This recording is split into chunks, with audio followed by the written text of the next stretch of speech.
Saludamos hasta ahora a Jorge Luis Hidalgo, cofundador y gerente general de la empresa ecuatoriana Green Power International, ingeniero mecánico y experto en programa de gestión de carbono. Bienvenido a la mañana de NTN 24. Es un gusto estar aquí en NTN 24. Saludos Diana, Carla, estoy a sus órdenes. Gracias por la invitación. Muchas gracias, señor Hidalgo. Bueno, esta crisis parece que empieza a tener mayores profundidades y no precisamente pues del suministro eléctrico, todo lo contrario. ¿Hasta dónde puede llegar realmente?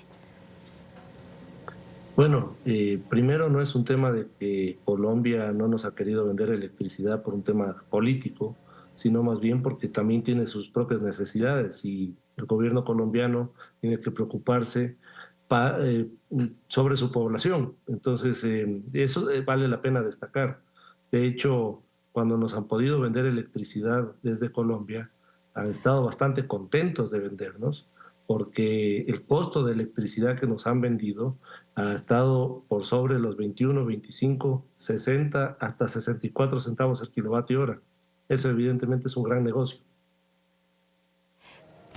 También hablemos de esos señalamientos que ha hecho el presidente y esas acusaciones que ha hecho el presidente de Ecuador, usted que es experto en este tema, Daniel Noboa. Realmente no podemos desconocer la situación de sequía que hay en varias regiones. Pues Colombia también está haciendo incluso racionamiento de agua debido al nivel bajo de los embalses, pero él asegura que ha habido un sabotaje a las centrales hidroeléctricas, al sistema energético del Ecuador, justo en días previos a esa consulta. El presidente le mete un tinte político. ¿Existe esa posibilidad? ¿Hay pruebas de eso? ¿Podría de verdad ser una acusación que tenga fundamento o simplemente es una excusa política? Bueno, si el presidente lo ha mencionado, esperamos en la ciudadanía aquí en el Ecuador que vaya mostrando pruebas y se vayan desarrollando estas investigaciones. Sin embargo, digamos, el problema en el Ecuador es un problema estructural. El Ecuador, al igual que Colombia, de hecho somos países bastante parecidos, tenemos un potencial de energías renovables enorme, pero el Ecuador se ha ido estancando porque aquí en el país, si uno quiere analizar ya los temas más profundos, el problema que tiene el Ecuador es estructural a nivel de tarifa de costo de la energía, que es subsidiado.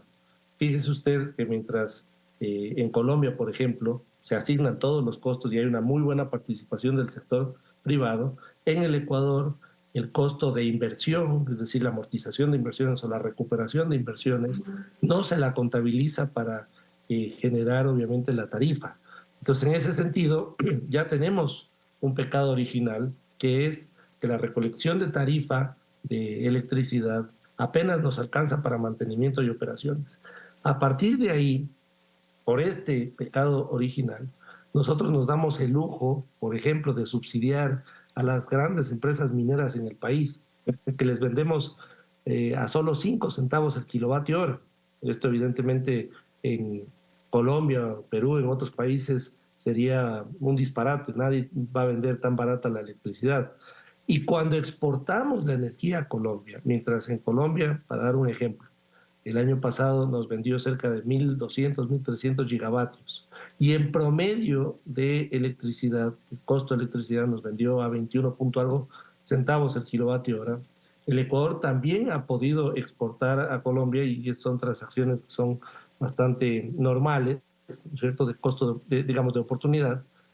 Y nosotros cuando le exportamos cerca de 550 gigavatios hora, terminamos vendiéndole en 6.1 centavos al kilovatio hora, en algunos momentos hasta 2 centavos al kilovatio hora, porque nosotros no calculamos y no agregamos el precio de retorno de inversión, y cuando hay una nueva hidroeléctrica, por ejemplo, que es estatal, la contabilizamos como si fuera una especie de donación.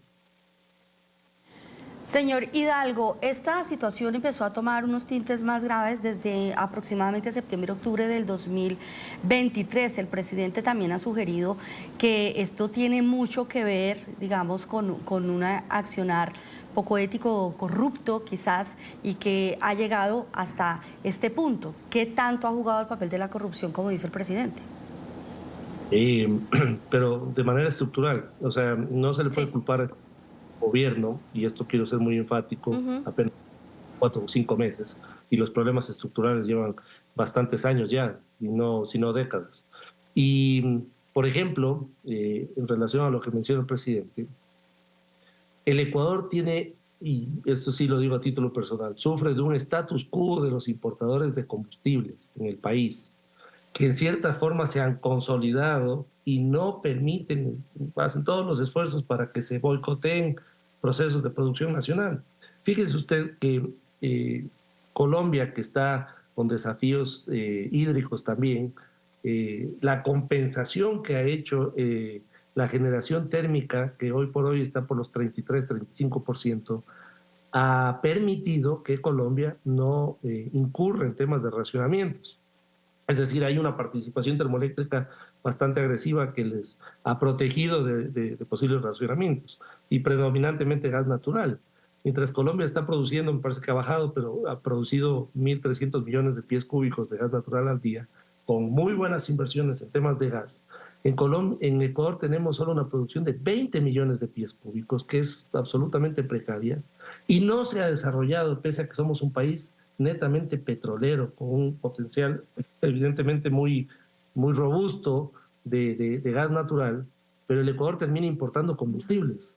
Entonces, el año pasado importamos el 76% de los combustibles que consumimos, y esto representó cerca de 7.000 millones de dólares. Si nos vamos a 12 años, un país como el Ecuador ha importado cerca de 65.000 millones de dólares. Sí. Esto solo se compara con la deuda externa. Entonces, cuando se quiere sacar, y ahí vengo al tema del boicot, una licitación de un campo offshore que se llama Campo Amistad, con un Sí. muy buen potencial de gas, se ha caído por tercera vez esa licitación, y en este gobierno se cayó a inicios de este gobierno la licitación, porque es que estaban defendiendo el interés nacional y el mejor interés de la empresa, cuando deberían haber acelerado esta licitación, porque tenemos una termoeléctrica subutilizada de 200 megavatios, de capacidad subutilizada de 200 megavatios, que sería la mitad de la importación máxima que recibimos de Colombia. Sí, Jorge. Se me acaba el tiempo, pero quiero aprovechar para preguntarle qué opina, usted que se mueve en el sector, de esas posturas de muchos dirigentes de la extrema izquierda o del llamado socialismo del siglo XXI que satanizan las exploraciones, el petróleo, todo este tipo de hidrocarburos cuando todavía no se tiene un plan de renovación energética, de energías renovables. Bueno, ahí también me llama la atención la postura, y ahí sí me voy a meter un poquito en Colombia, que venían con un impulso enorme en temas, por ejemplo, de exploración, explotación de gas natural, y de pronto dijeron, por el cambio climático y todo esto, vamos a suspender nuevos procesos de exploración y de explotación de gas. Este es un error.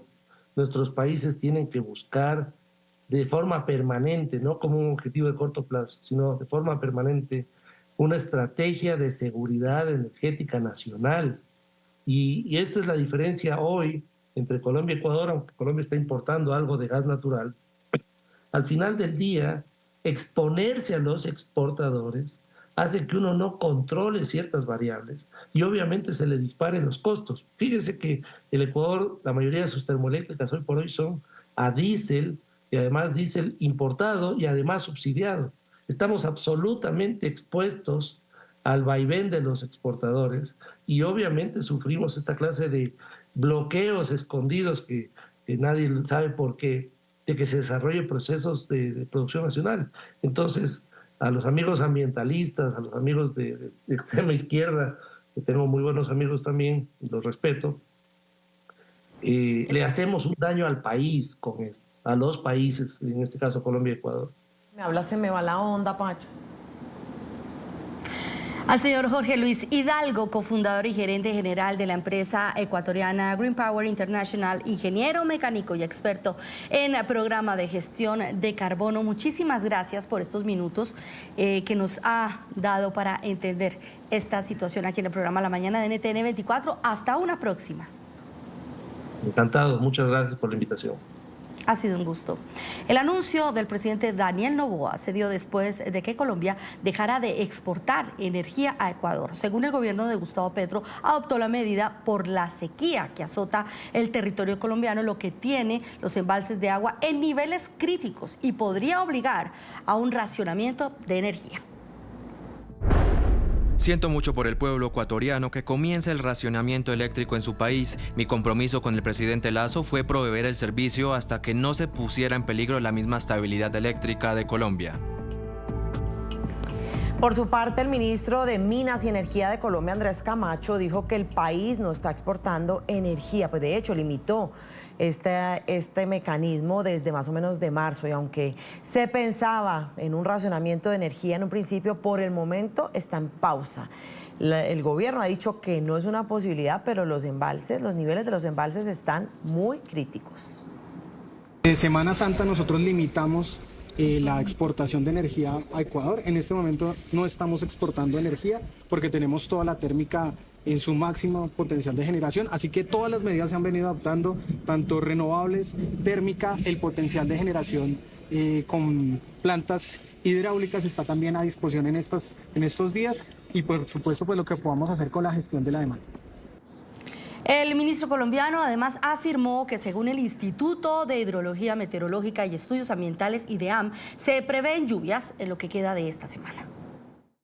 Tenemos buenas noticias, creemos que vamos a tener lluvias muy pronto durante esta semana, así que con el concurso de todo el país, de industriales, del comercio, de entidades educativas y el ejemplo también del gobierno nacional, creemos que las semanas que vienen van a ser muy importantes para superar el fenómeno del Niño. No solo ha sido fenómeno del Niño, sino una onda de calor made in Anjulen que ha pues exorbitado como la situación climática del país, pero ya está superándose. Esperamos que ya a finalizar esta semana tengamos nuevamente precipitaciones que nos permitan regular los niveles del embalse. Podemos resistir estos días, pero como lo hemos venido diciendo, hay que ahorrar cada gota de agua.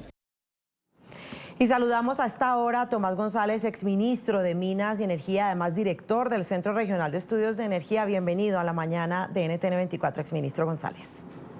Muy buenos días y muchas gracias por la invitación.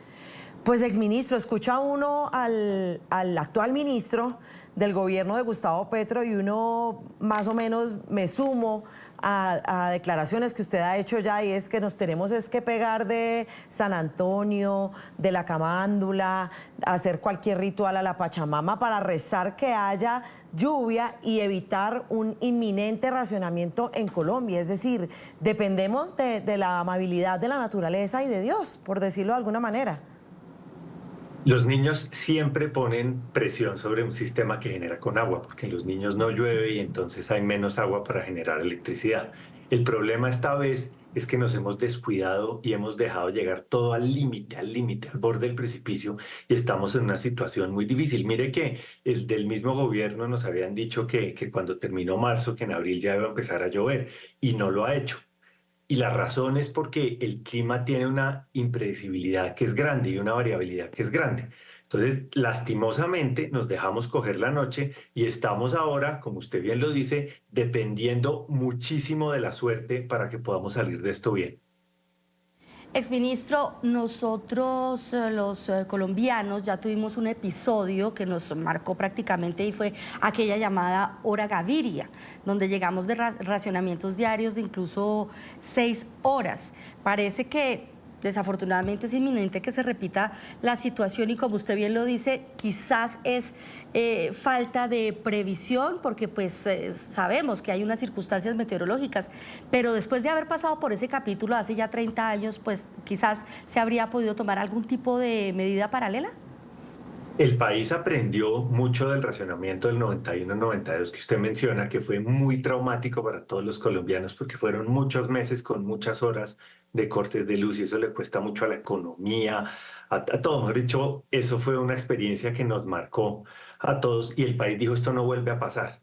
Y para que no vuelva a pasar, armó unas instituciones y armó unas reglas de juego para enfrentar situaciones como las que estamos hoy en día.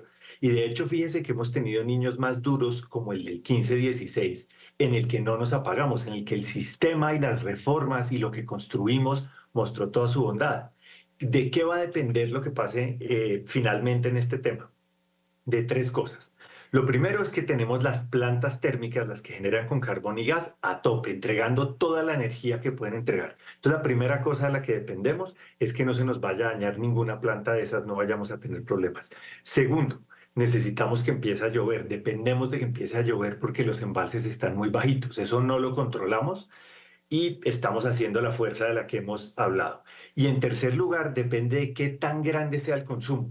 Si la gente consume mucho, como lo ha venido haciendo, si no hay ahorro, si no hay planes de ahorro, que fue lo que no se hizo hasta ahora, no se ha hecho. Es increíble que estemos en esta crisis al final del niño y nunca se hizo un programa de ahorro serio. Entonces vamos a depender de que no se nos dañe una planta térmica, que eso también tiene un factor muy grande de suerte, de que empiece a llover, que tiene un factor muy grande de suerte, y de que se reduzca el consumo, el cual no hemos querido hacer una campaña seria. Entonces, esas tres cosas van a marcar cómo nos va a ir y cómo salimos de esta.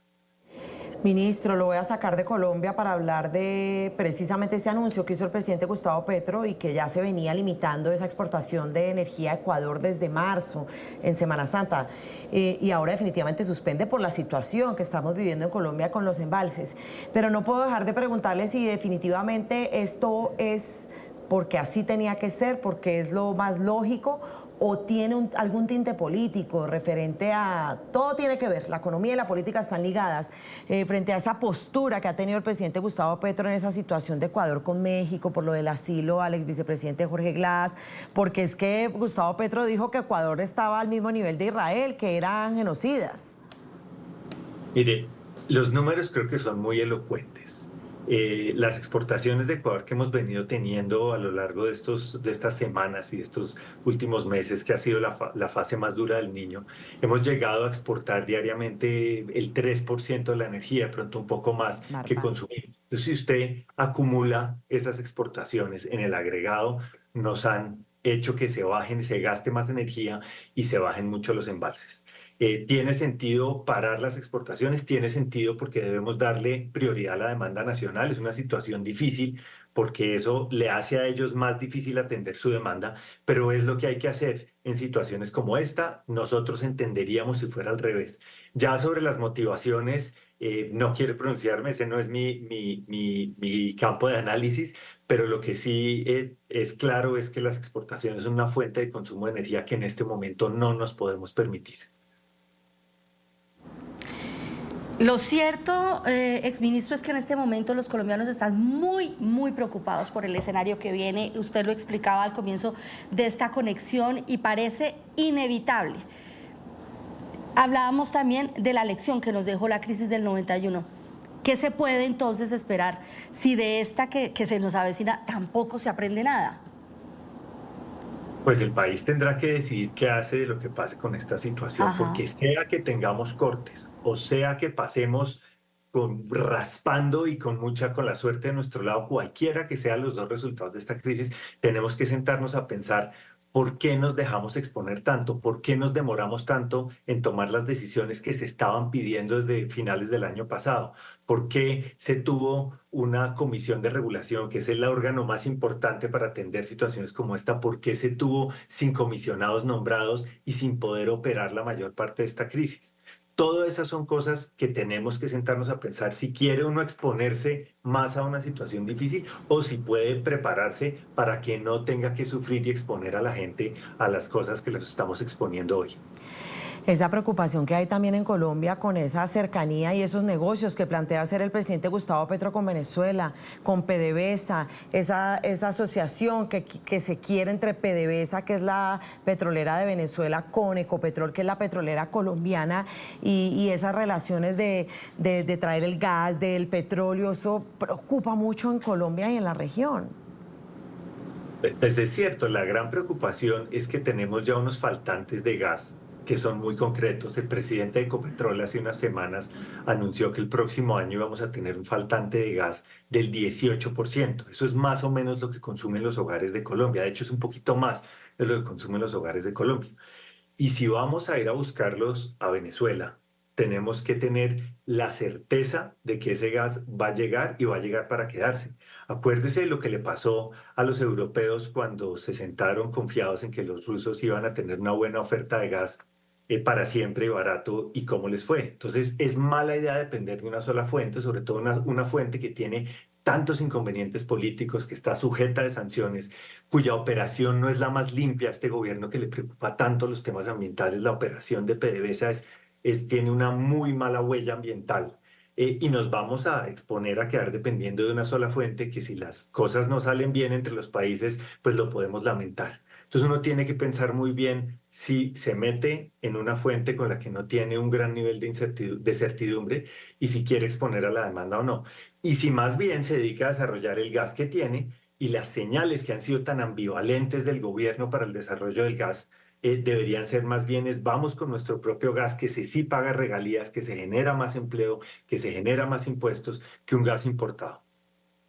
A Tomás González, exministro de Minas y Energía, director del Centro Regional de Estudios de Energía, muchísimas gracias por estos minutos que nos ha concedido para hablar sobre este tema. Muy amable.